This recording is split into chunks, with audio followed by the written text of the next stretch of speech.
Welcome to Marlborough. We are very glad to have you join us as we unveil the treasures of vintage 2023. These past months have been a galore of activity for us as we passionately work to create and capture the essence of our beloved Marlborough Sauvignon Blanc. We have crafted each bottle, infusing with an abundance of aromas and flavours that have made Marlborough a cherished destination for wine enthusiasts like yourself. Get ready to embark on a journey like no other as we invite you to experience the magic of vintage 2023 with Alan Scott Wines. Hi, my name is Josh Scott. I'm the CEO of Alan Scott Wines. What I'm holding here in this glass is our 2023 Sauvignon Blanc. As always, it's 12 months of hard work to get to this point. It's a lot more riper than the last couple of years. We have a lot more passion fruit, that lovely minerality, and as always, that big acidity, lovely fruit, and that long finish. It's a wine that we're always proud of, and wine that we do well year after year. But the 2023 is a special one, and I can't wait for you to taste it, have a look at it, try it, and enjoy it. Instead of me telling you all about it and what a great wine this is, you can hear from all our team members as we had a crew following them through all harvests, all through the growing season, to show how we put this wine into the glass.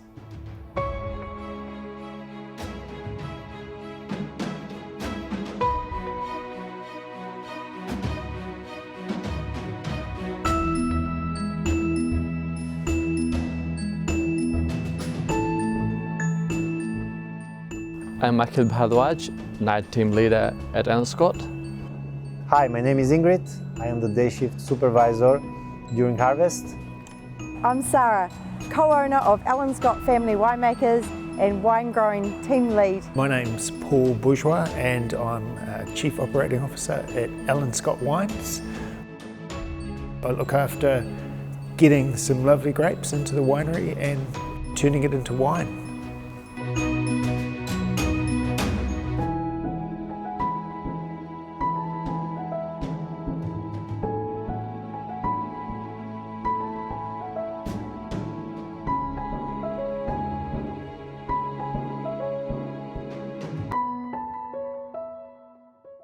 Out in the vineyard, the season was a very prolonged, long season. We had a few surprises along the way during the growing season where we saw some snow-capped mountains, which were unusual for that time of year, but we were lucky enough that it didn't creep down so much into the valley. We have the beautiful airflow that comes along with the rivers that keeps frost at bay. So we had those really cool nights, but then we had those stunning, cracker, beautiful, sunny Marlborough days, really capturing those essence. So having a long seasoning delayed the ripening, but it allowed for those grapes and the vines to really mature and allowing us to really pick and select the blocks we wanted to harvest for the 2023 vintage with no pressure of disease, no pressure of rush to get it all off at a certain time frame.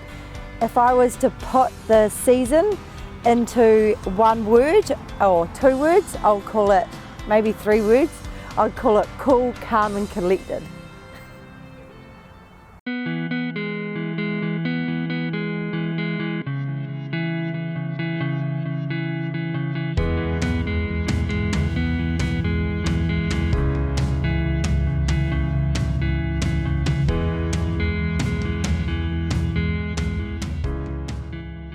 So the process that we used in 2023 for getting grapes into bottles of wine, we start out in the vineyard, harvest usually at night when it's nice and cool and we can keep nice fresh fruit flavours.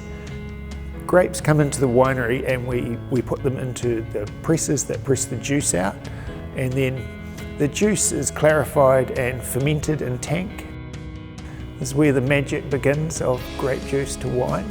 So there's plenty of opportunity to blend, to use different yeasts, various things, different temperatures. We'll make a bunch of different tanks of wine from different vineyards and with different techniques. And at the end of that, taste them all. That's the hard part of the job, tasting all the time.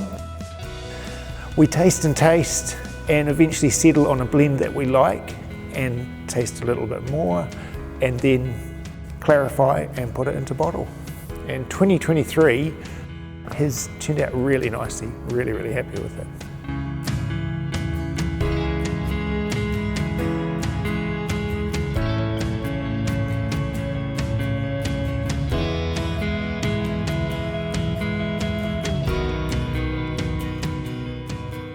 So 2023 was a vintage where we got to play a little bit. So most of what we do is Sauvignon Blanc. We've explored around the edges of that a little. We've more barrel fermentation this year. Experimental batches. We've also got Pinot Gris fermented in barrels. We've got some really nice batches of Pinot. We take Pinot from Central Otago, from one of our vineyards down there. And yes, so far, so good. Everything is tasting fantastic, and I can't wait for everyone to try it.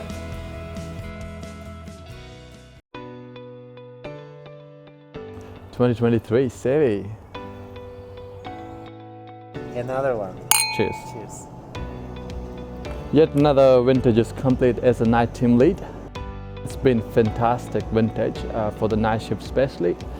It's so stunning watching the sunset before we start. It's just over the mountain, the view, the sky color is just so beautiful.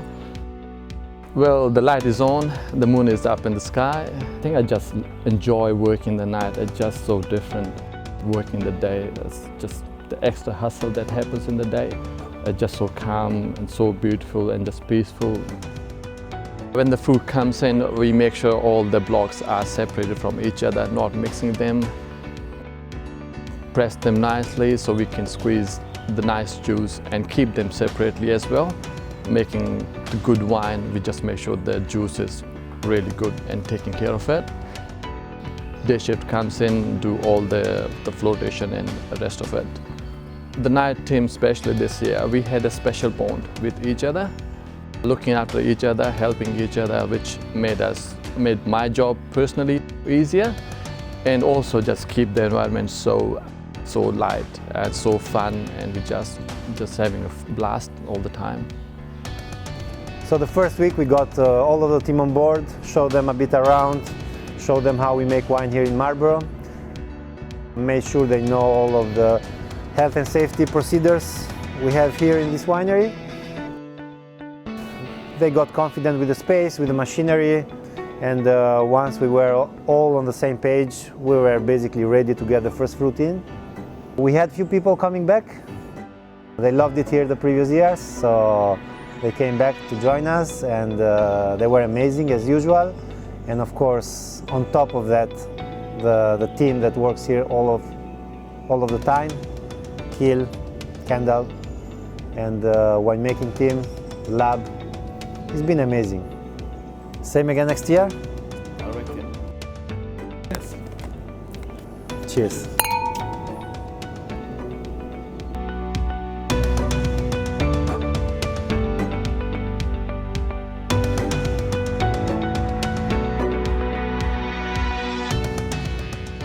As you can tell, a lot of care and finesse has gone into making this wine, and I can't wait for you to try it and see the passion that we put into this glass. Cheers.